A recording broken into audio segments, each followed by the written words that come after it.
على رسوله الكريم أما بعد فأعوذ بالله من الشيطان الرجيم ببركة بسم الله الرحمن الرحيم সুপ্রিয় দর্শক আসসালামু আলাইকুম ওয়া রাহমাতুল্লাহি ওয়া বারাকাতুহু। আপনাদের মাঝে আরেকটি নতুন বিষয় নিয়ে উপস্থিত হলাম। বিষয়টি হচ্ছে যে বাড়ির মধ্যে কুকুর পোষা এবং কুকুরের ছবি লাগানো যাবে কি যাবে না, এবং আরেকটি হাদিস নিয়ে এসেছি যে কেউ যদি কোনো ছবি অঙ্কন করে, কোনো প্রাণীর ছবি আঁকে, সে সম্পর্কে আমরা হাদিস থেকে জেনে নেব। আসুন চলুন আমরা হাদিসের দিকে এগিয়ে যাই। হাদিসের ইবারতের মধ্যে কি রয়েছে? বুখারী ও মুসলিম শরীফের হাদিস। আন আবি তালহা قال قال النبي صلى الله تعالى عليه وسلم لا تدخل الملائكة بيتا فيه قلب ولا تصاوير।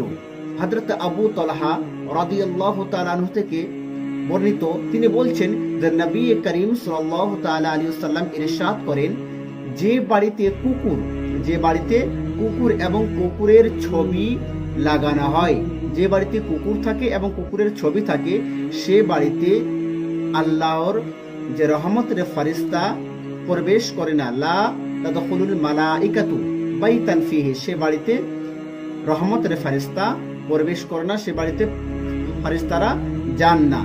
এবং আরেকটি হাদিসের মধ্যে রয়েছে বুখারী ও মুসলিম শরীফের মধ্যে হযরত আব্দুল্লাহ ইবনে মাসউদ থেকে একটা হাদিস বর্ণিত রয়েছে।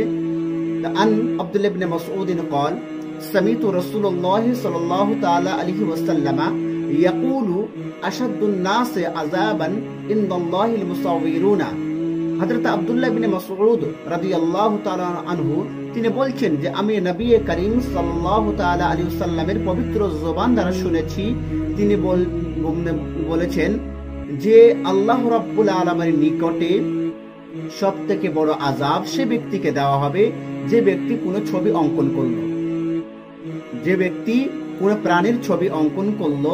আমার নবী পাক বলেছেন আল্লাহ রাব্বুল আলামিন তাকে আযাবের মধ্যে গ্রেফতার করে নেবেন, তাকে আযাব দেওয়া হবে। এছাড়াও হযরত ইবনে আব্বাস থেকে একটা হাদিস রয়েছে।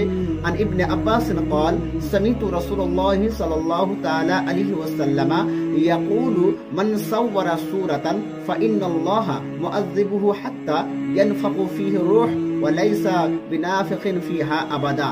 আমার নবী পাক সাল্লাল্লাহু আলাইহি ওয়াসাল্লাম বলেছেন, হযরত ইবনে আব্বাস থেকে হাদিসটি বর্ণিত, তিনি বলছেন আমি নবী করিম সাল্লাল্লাহু আলাইহি ওয়াসাল্লামের পবিত্র জবান দ্বারা শুনেছি, আমার নবী পাক বলেছেন যদি কোনো ব্যক্তি কোনো প্রাণীর ছবি অঙ্কন করলো এবং আল্লাহ রাব্বুল আলামিন তাকে বলবেন যে তুমি যে ছবিটা অঙ্কন করেছো তার মধ্যে রূহ দাও, কিন্তু সে পারবে না। যখন সে পারবে না, আল্লাহ রাব্বুল আলামিনের তাকে আযাব দিয়ে থাকবেন। সুতরাং ব্রাদার মিল্লাত ইসলামিয়া, আমরা বুঝতে পারলাম যে বাড়িতে কুকুর রাখা এবং কুকুরের ফটো রাখা কত নিন্দনীয় একটা কাজ। এছাড়াও ছবি অঙ্কন করাতে কত বড় একটা আযাব রয়েছে আমরা অনেকে হয়তো জানি না। আমরা বিভিন্ন ধরনের প্রাণীর ছবি অঙ্কন করে থাকি, বিভিন্ন পশু পাখির ছবি অঙ্কন করে থাকি, মানুষের ছবি অঙ্কন করি। এই সম্পর্কে আমরা হাদিসটি সুন্দরভাবে জেনে নিলাম। ব্রাদার, এখান থেকে আমার বক্তব্য ইতি করলাম। পরবর্তীতে নতুন কোনো ভিডিওতে দেখা হবে। আসসালামু আলাইকুম ওয়া রাহমাতুল্লাহি ওয়া বারাকাতুহু।